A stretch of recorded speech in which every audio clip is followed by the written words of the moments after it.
week-end, justement, les pilotes du Sport Prototype Classic Challenge étaient une nouvelle fois de la partie. Et dans la Nièvre, c'est Gérard Faber et sa Chevrolet Camaro qui ont signé la pole position au nez et à la barbe de tous les prototypes. Je ne comprends pas vraiment. Normalement, il devrait être devant sans souci. Et j'ai jamais roulé à Magny-Cours. C'est la première fois que je viens sur le circuit.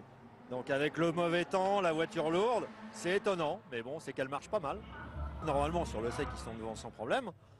Mais sur le mouillé, bon, peut-être qu'ils n'ont pas les bons pneus. Je sais pas, j'arrive pas à comprendre trop quand même. Deuxième, l'ancien champion V2V Julien Chauvière échoue lui à un peu plus d'une seconde et demie du poleman. Une petite surprise pour le pilote de la Norma qui pensait mieux figurer.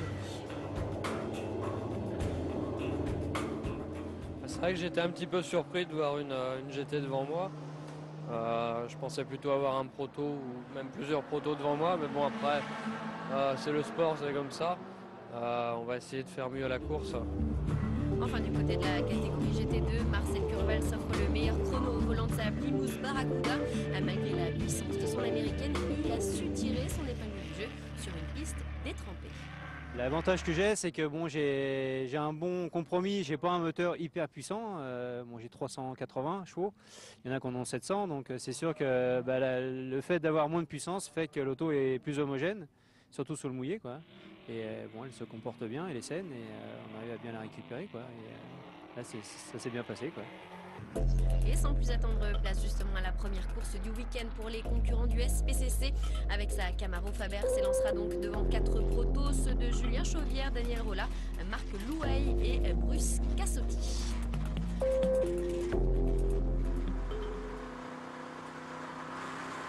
Et dès le baisser du drapeau, c'est la puissance qui va parler avec sa Norma. Julien Chauvière surprend le poleman Gérard Faber. Sur une piste totalement détrempée, ce dernier doit en effet batailler pour tenter de suivre le petit prototype et il n'est pas épargné par les glissades. Pendant ce temps-là, un peu plus loin, une autre américaine fait parler d'elle au volant de sa Plymouth Barracuda. Marcel Curval remonte progressivement aux portes du podium. À partir du 6e, il surprend d'abord Bruce Cassotti avant de s'en prendre à la Norma de Daniel Rolla à qui il dérobe ici la 4e place avant la fin du 2e tour. La belle opération dans ce début de course également pour Bruno Webel. Parti depuis la 12e place sur la grille, il gagne pas moins de 8 places en moins de 2 tours avant de s'attaquer à Marcel Curval.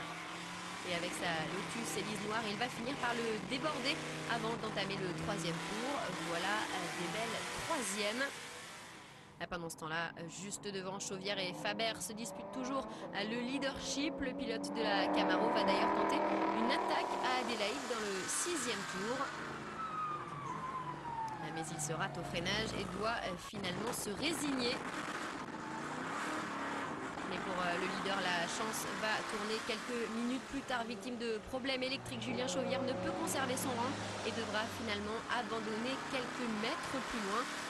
Gérard Faubert récupère donc la tête et s'impose donc finalement devant Bruno Webel et Marcel Curval.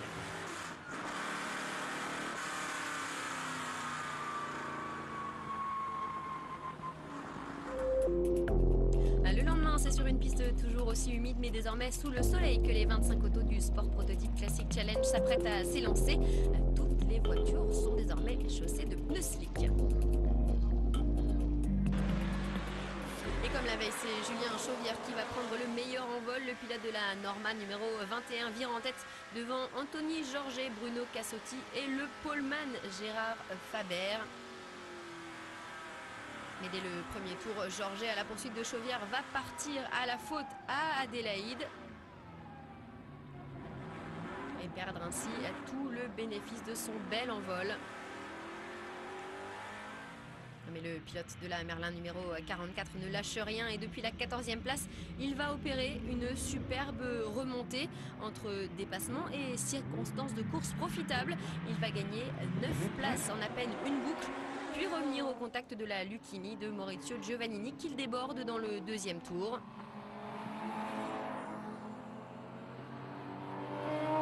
Pendant ce temps-là, devant, la lutte continue de faire rage entre les 3 leaders et le vainqueur de la première course qui entend bien réitérer sa performance va mettre sa menace à exécution en dépassant simultanément ses 2 rivaux Cassotti et Chauvière. Ici au freinage d'Adélaïde.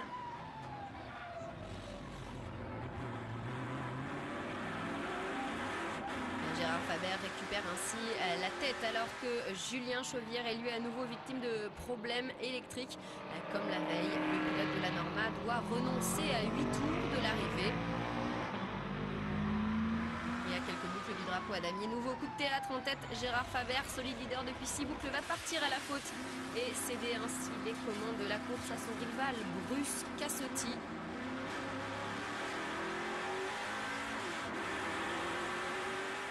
Mais le nouveau leader Cassotti va lui aussi partir à la faute à son tour quelques instants plus tard dans la courbe d'Estoril.